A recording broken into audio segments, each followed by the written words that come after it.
Hi, I'm Melissa Mulholland, Hello, and I'm Dr. Sharon Zaffarese-Dippold. and we have some exciting news. Melissa and I just co-authored our first book in our No Place for Me series entitled Just Another Slice. This book is a foster care story based on true events.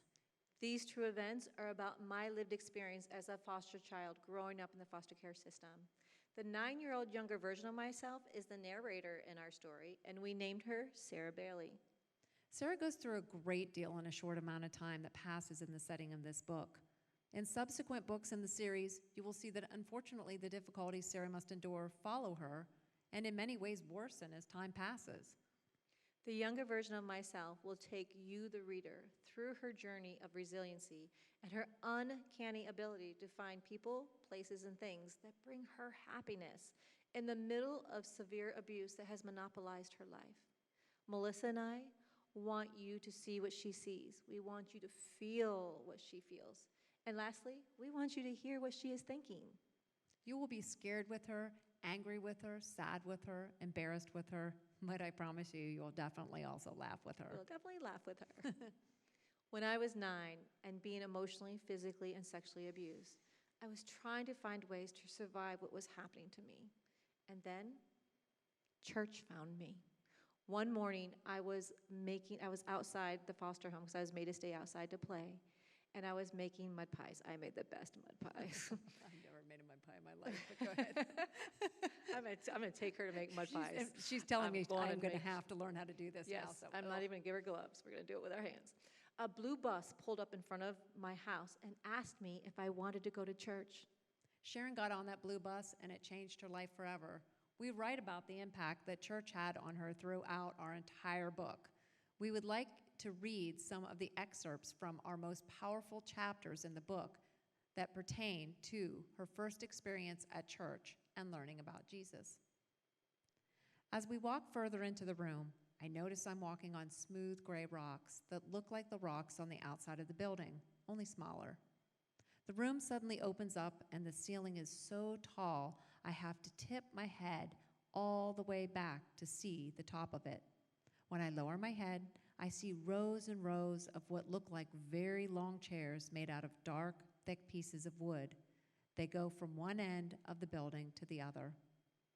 Miss Sandy leads me to one of the long wooden chairs. We stand in front of the chairs, not sitting down. She takes a book from under one of the long chairs in front of us, opens it, and sings along with the rest of the people. I continue to look around this big, beautiful room, and it's then that I spot the most beautiful windows I've ever seen. From the outside, I thought they looked like something Emma might scribble. Now that I see them from the inside, I notice they aren't scribbles at all.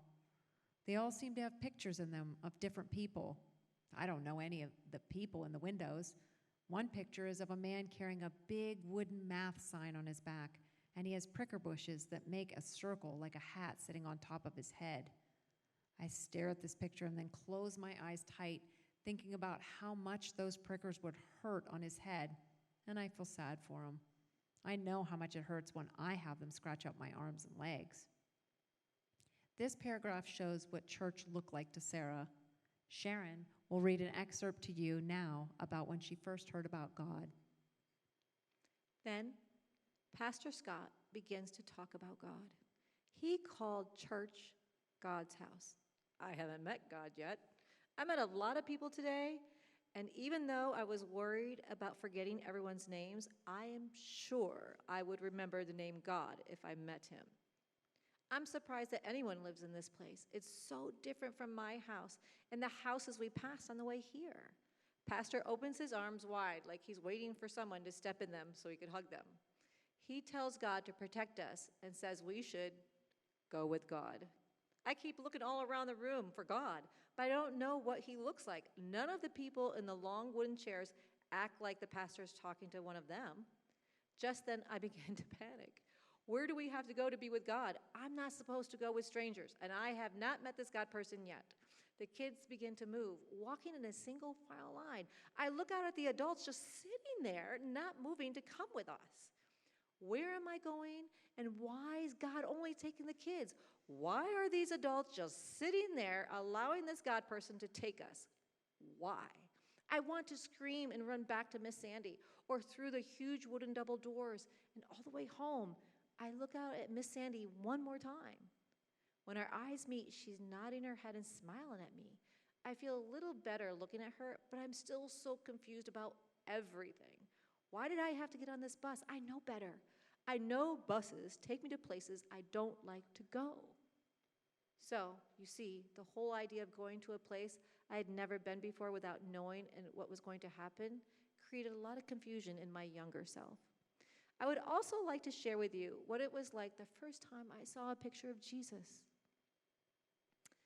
As I look at the teacher, a picture on the wall behind her makes me stare. I can't look away. The man has brown wavy hair down to his shoulders and a matching brown beard. I know the teacher is talking to me, but it's as if she's way far away and I can't figure out what she's saying. I'm checking out his eyes. Hey, it looks like as if he's looking at me too. Do I know this guy? Where have I seen him before? I don't think I've ever seen him before. I wonder if he knows me. That picture looks so real. It's like he is staring at me. I can't stop looking at his face. The lump in my throat starts to go away then too. I smile and the teacher turns around to see what I'm staring at behind her. Sarah, do you like that picture? She asks me. I don't answer. Sarah? Sarah? The teacher's voice is very soft as she says my name. I nod my head yes very slowly without taking my eyes off the man in the picture. Do you know who that is in the picture, Sarah? The teacher is nice as she asks me. I continue to stare at the picture, and this time I slowly shake my head from side to side, telling her no. Well, let me tell you about Jesus, the teacher said. Before she begins to talk about the man in the picture, I ask her, Jesus? Who is he? Why is he staring at me? I ask her without stopping for a breath. I don't even look at the teacher when I ask her these questions. I keep staring at the picture behind her. Meeting Jesus was a moment in my life that I will never forget. I would like to share one final excerpt with you about Sharon's first experience at church. It goes back to what she saw when she first walked into church and saw the stained glass windows that I read to you earlier. As I sit down next to Miss Sandy, the pastor is still talking, so I have to be quiet for now. I see Jesus in one of the pretty colored windows, and I smile. Then I look at the window I saw when I first came into this room. I slap my hand over my mouth. Jesus is the guy with the math sign on his back and the round prickers on his head. Poor Jesus. I decide now might be a good time to go over the prayer inside my mind that the teacher taught me when I learned how to pray today. Dear Jesus, please watch over Sarah and help her find her way to you. Protect her as she goes from here today, Lord, and help her find her way back to church so she can learn more about you. Amen. After she said that prayer, she opened her eyes and looked at me, saying, See, Sarah, that's how you do it. Before you go to bed each night, kneel down by your bed. Lace your hands together, just like I did, and talk to Jesus. Though he cannot answer you the way other people answer you, he can hear you. You have to believe, Sarah. Just believe, and he will be there for you. We had so many excerpts we could choose for this video. The whole book is very powerful and faith-based. We are sending you this video as we would like to share my testimony with your church and congregation. The Sunday school teacher I met that day taught me many things that saved me. She taught me about Jesus. She taught me to pray, and she taught me to sing the song, Jesus Loves Me. I would sing that song all the time when I was being abused. Sadly, the one thing she didn't teach me was her name. I never saw her again. Sometimes I wonder if she wasn't an angel sent by God to meet with me that day to help me. We would be happy to come to your church and share Sharon's story in our book with your congregation. The book will be released on April 7th, 2022. We could come before that, though, because we could bring our manuscript with us. So we would love nothing more than to get Sharon's story out to as many people as we possibly can to show them the power of faith. As a psychologist, I have been doing trainings about my story in the foster care system for the past 30 years.